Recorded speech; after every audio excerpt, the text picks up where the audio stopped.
we're back. Hey, honey. Howdy. How's it going? It's good. So, we did not watch Harry Potter spoilers, this week. he's dead at the end. At the whole time. But we also didn't watch Harry Potter this week. You're right. That's like my week thing. True. Spoilers, he was dead the whole time. Whatever. Rosebud was the sled. Soylent is people? He's Luke's father. Soylent is people? Yep, Soylent Green is people. I've never seen that. I still get to say it, though. It's because it's in the cultural He's a dude. zeitgeist. Or, excuse me, she has a penis. I hate you. What? Is that Ace Ventura? No, it's Crying Game. Oh. I thought you were going Ace Ventura. I've never seen those. Oh, don't. Just don't. No. Just don't. Crying Game. Yeah. Anyway. Surprise! Hi. Is there anything else we can spoil while we're at it? Can you just do like a 30-second synopsis of The Sixth Sense? Dude's dead. And? Kid sees dead people. And? He's a really bad therapist. Who's dead? I don't know if you get recognized by the city for being a bad therapist and get to put something on your wall. He never You might get recognized as a bad therapist by the city and charged with crimes. And there's Donnie Wahlberg, who looks like a... You said, that's not Donnie Wahlberg, at least 3 times before he looked right at the camera.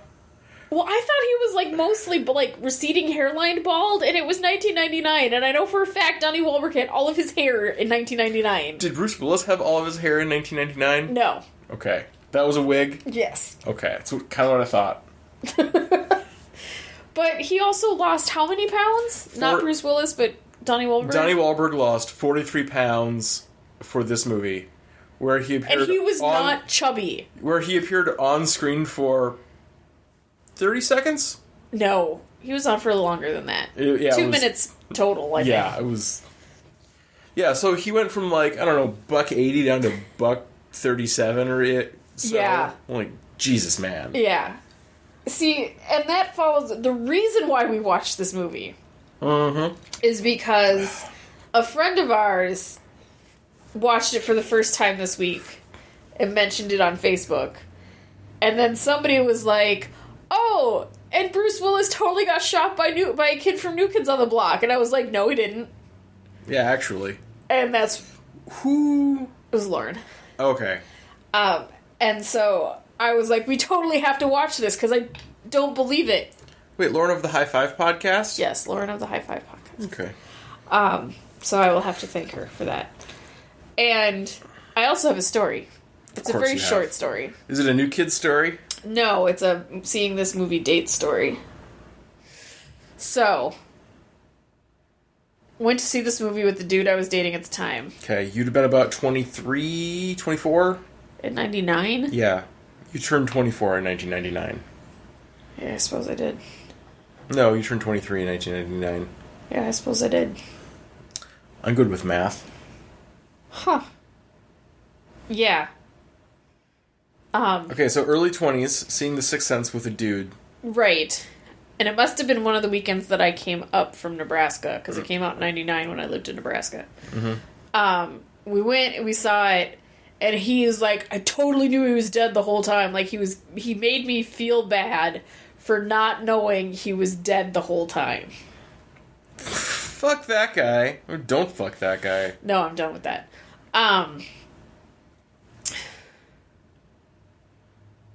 Yeah. Is that so it? That's it. Okay. That's it. He's the same person I actually saw Crying Game with. Who just wanted to scream spoilers at everybody. Anyway. He's not a good dude. Yeah, well, I mean, the people we are and the people we dated when we were in our early 20s are, it's not great. Yep. Hey, so when I first saw this movie, I believe I saw this after it had come out on VHS in a church basement. What? It's Was it a lock-in? No, it was let's find something to occupy 3 or 4 hours of these, impressionable adolescents' time on a Saturday night. So they're not out having sex and doing drugs. We're just gonna hang out in a church basement. Wait, Catholic church? Yeah. Let you watch this. It was not. I don't think anyone who. Yeah, they did. That makes no goddamn sense. Yeah, we had a kind of chill youth minister. Okay. Who was like, yeah, sure, whatever. It's PG-13. I don't have a problem with that. Alrighty. And I think this is the second time I've seen this movie. Yeah, I think it's probably been 15 years for me. Yeah. So, yeah. And it makes me sad. Mm-hmm. I mean, I really like this movie. I think this movie did this movie well. Mm-hmm. I think it did the genre well. The ghost story genre? The psychological stuff that I like. Yeah, I can see that, yeah. It's still hard to see it as a horror movie. Well, it's a ghost story. Right, but doesn't it qualify as a horror story? As a horror movie? I think by virtue of having ghosts in it, right, and a modicum of gore, yeah, then it gets thrown into the horror because ghost movies are a subgenre of horror. Like, not all the time. Casper was a friendly ghost. Yeah, it's like it's a story. There are ghosts in it. Right.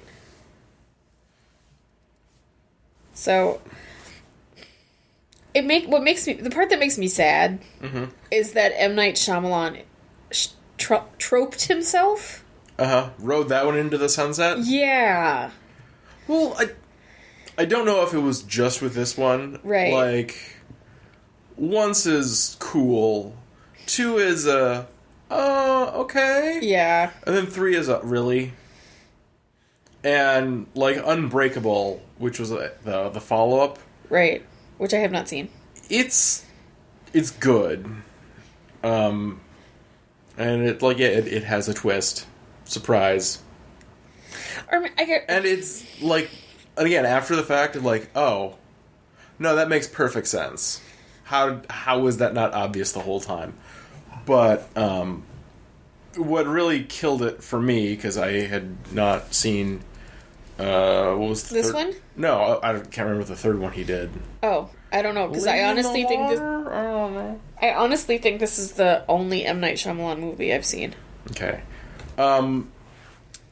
What killed the twist ending for me was the Village. Okay. I almost call it the Village because that's what we called it when we were at the theater.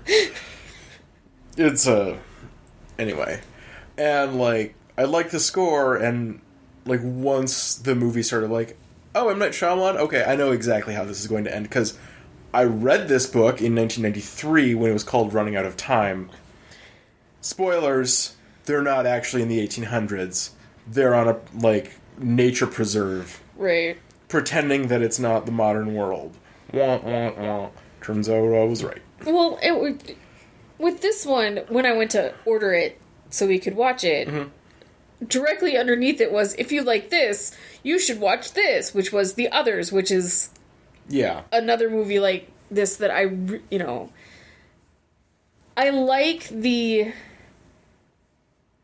psychological thriller types. However, with M. Night, if that's the only thing you do, then there's no point in going to the movies because nobody is holding the suspense. Right. You spend the entire time looking for the twist versus enjoying it, being immersed in the story, and then being surprised by the twist. Yeah. Yeah, sounds about right. Or just calling out yep, nope, this is going to be relevant. Yeah. Those aren't actual monsters. Those are town guards trying to keep everyone contained. Are you talking about that movie I haven't seen? The Village. Yeah. One day I'll... No, I'm just going to keep calling it The Village. No, that's fair. Yeah, whatever. I don't know enough to correct you, nor do I care enough to correct you. I had a friend who would intentionally mispronounce V's as W's because she thought it was funny. Well, I say Niff and Skizzers, so... You also say Winder. And Crick. And Roof. Yeah, whatever. And Warsh. Don't forget Warsh. Warsh is your favorite. Okay, cats. You's got to go. So anyway. I'm being pinned down by co-hosts. They're more like crew members. They never have speaking roles. No. And right now they're just space heaters. They don't actively contribute to anything? The audience's interaction with the show. But we literally couldn't do this without them. It's true. Sometimes they'll make a little guest appearance, a walk-on, because they're cats, and cats are jerks. True fact. What did you think of the cinematography? I liked it, especially because there were a lot of, like, long shots. Yeah, like down hallways. Well, that and, like... And down the church, and I liked that. Well, that and long cuts. Because we'd, like, follow things happening. We'd follow action. Like, early in the movie, she, like... Toni Collette, the mom, who we drank for her. Yes. Because she was in Velvet Goldmine, which we saw. And she is in Little Miss Sunshine, which I'm sure one day we'll get to. Yes. And... No, that's the other one.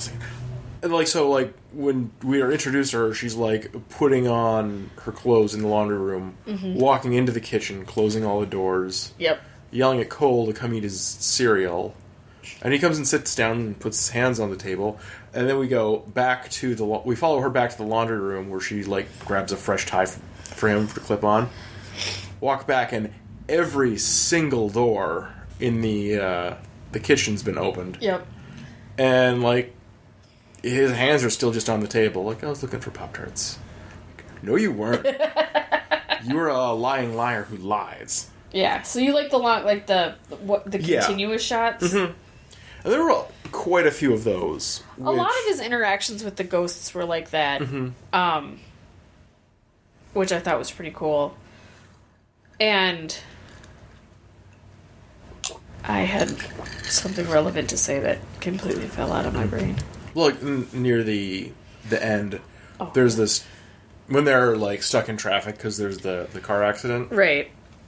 And we get the tracking shot from the accident to all the way to their car and in the window, and it stays there for like a minute before going to a different cut.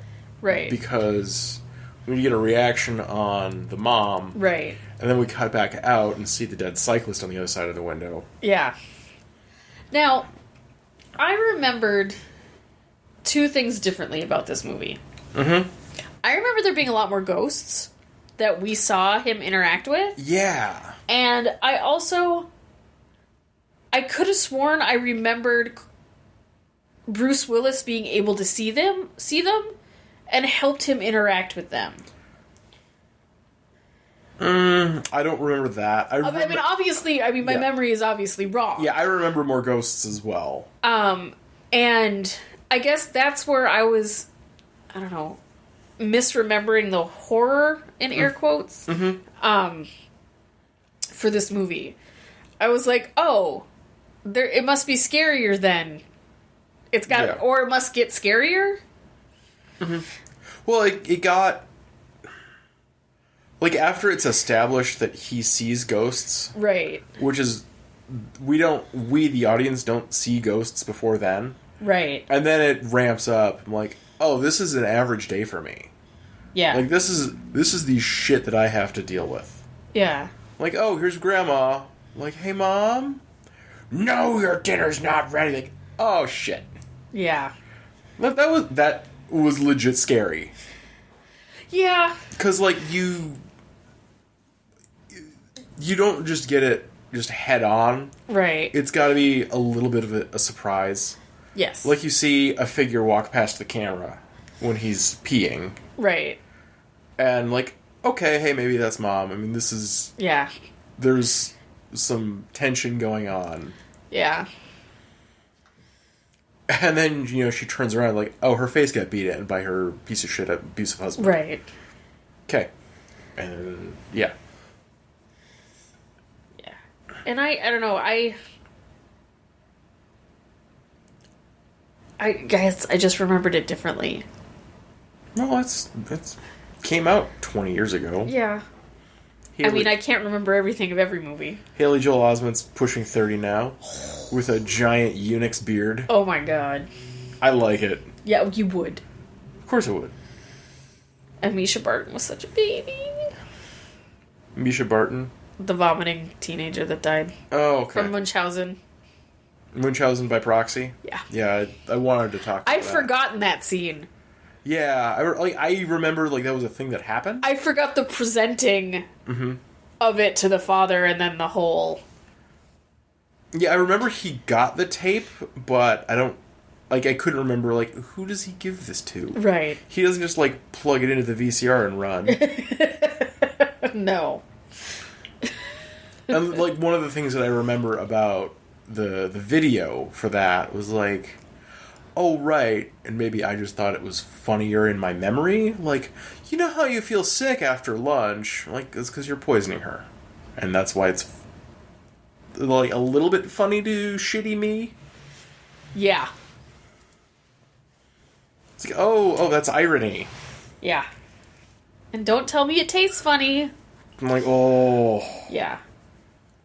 Yeah. But one of the things that was actually funny about this movie is when they were doing the play, the first play at the beginning, and they just, cut to the audience and every single person pulls up their camcorder. They're gonna fucking watch that ever again. I always wondered about that. Do people watch those videos? Yeah, no, I assume it's next family gathering if Grandma and Grandpa couldn't make it. If Grandma and Grandpa couldn't make it, then it doesn't matter to them. That much. See, my uncle couldn't make it to my siblings' wedding. Mm-hmm. So when I went to go visit my aunt couldn't make it. My uncle was there. So when I went to go visit my aunt and uncle, my uncle and I made my aunt sit through the videotape of the wedding because if we had to, she did. Oh, that's cruel and unusual. You haven't seen the tape. No, I haven't, but that's a cruel thing to do to somebody. So yes, so sometimes it does, if it's significant, but that was a wedding versus the third grade play. Yeah. I don't know how that works. Well, I have seen the videotape from my uncle's wedding, and it was just a whole lot of, Jesus Christ, you guys are weird. Yeah, but your grands are local. I know. My grands were not. So were my aunt's parents. So, what I'm saying... local-ish. The difference I'm saying is they can make it to all of the plays. Well, I think we just watched that video as the spectacle of, what's it like to get married in 1985? Well, yeah, no. Oh, my. I'm talking about specifically, school plays. School plays and stuff like that. Commencements. Because people would mail the tapes. Mm-hmm.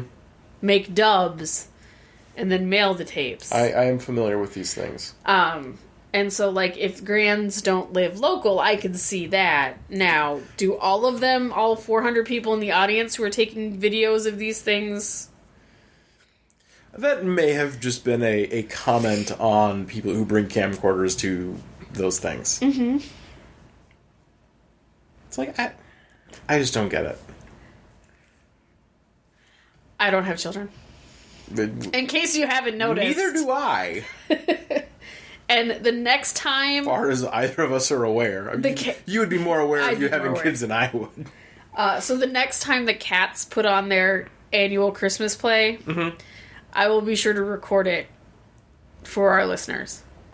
There's already video of the Cats doing stuff on the internet. That's true.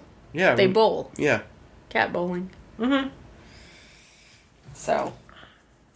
No, and that could very much have been M. Night's commentary on the whole thing.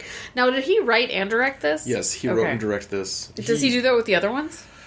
I believe he is credited for writing and directing most of the things he's done. Or at least adapting? Yeah. He did not say that he adapted Running Out of Time into The Village. Right. That he says he wrote, and I think the author of Running Out of Time said, fuck you, pay me. Dollars! 'Cause that shit's mine. Good. I don't know how that... I'm sure the studio said, oh, here's a $3 million check. Yeah. I guess he would have said that he adapted the Last Airbender movie. Okay. I haven't seen it because I have not heard a single good thing about it. Was that the live action one? Yes. It was awful. Okay. I saw it in Germany. Oh. Had you seen any of the... Did I know what it was in reference to? Absolutely not. Okay. Well, that probably would have helped. Might have helped? Might have helped. Don't know if it would have helped. Pretty much. Yeah. So... Yeah. I don't know. Maybe I'll have you watch Unbreakable. It is another Bruce Willis movie. Which I know how much you love Bruce Willis. Speaking of which... Is he your Patrick Swayze? No. What I was going to say is... I think this is my favorite Bruce Willis movie because he's not trying to play some sort of action hero. He wasn't trying to play an action hero in 12 Monkeys. True. You liked Red 1 and 2, where he was literally playing an action hero. Okay, that was... Or were those entertaining and not enjoyed? That was, in jest? It was funny. Well, it was not a serious action movie. Right. The action was serious, the movie was not. Yes, Reds is to not be taken seriously. Okay. It is a nod to the ridiculousness of it. Whereas, like, the Die Hard movies and such, you're supposed to take him seriously as an action hero, and I just can't. Yeah, I get that. So, well, and it's like, there's, like, I like Liar Liar, which... Jim Carrey? Because to me, it's the least Jim Carrey, where other people say it's the most Jim Carrey movie. Huh. I mean, I thought he was good in The Number 23. I haven't seen that. Which is... It's a dramatic movie. Man on the Moon? Majestic? Alright. Yeah, like... Jim Carrey has a little bit of range, but everyone just thinks he's the slapstick guy. Right. And so, I mean, this seems out of character for Bruce. Because even in, like, Pulp Fiction, he still is playing sort of the same stereotype. Sort of a badass. Yeah. And I just, meh. Okay, well then you might like Unbreakable. Okay. Yeah. I mean, I'm not going to say no, because that's sort of the rule for the podcast. I'm not in a hurry to get to that one. We have lots of years left. That's right. They keep making movies. Our whole lives together. God, you're sexy. Darn tootin'. Oh my goodness. So, is it diverse? There were a couple of Indian people with speaking lines. Oh, the customers. Yeah, the customers. The doctor who was... There was M. one Night Shyamalan. student who didn't speak, but it was not an all-white It wasn't exclusively white, but it was pretty white. Yeah. And, two women spoke to each other.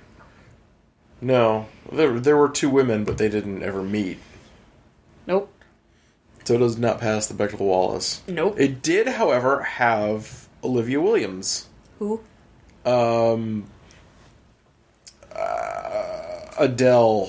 DeWitt from Dollhouse. Yes, whose name I did not recognize. Her voice was not familiar because she didn't have her... She wasn't... Yeah, she had to pretend like she was from Pennsylvania. Yeah, a not thick and English accent. Not from London. But it was funny for her, it was her profile. Mm-hmm. It wasn't like the straight on shot of her, not so much, but as soon as she turned her face, I was like, oh, she's from Dollhouse. Mm-hmm. Or Hannah, which it'll be a couple years before we get to for the show, but I still want to make you watch that one. Alright. Because it's amazing. Okay, which means I'll probably hate it. Well, yeah, probably. I hate everything. It's true. I mean, that's why I married you, is because we both... If I don't hate it, you do. And if I'm not happy, well, you're not happy until I'm not happy. I don't think that's how that goes. Pretty sure that's how that goes.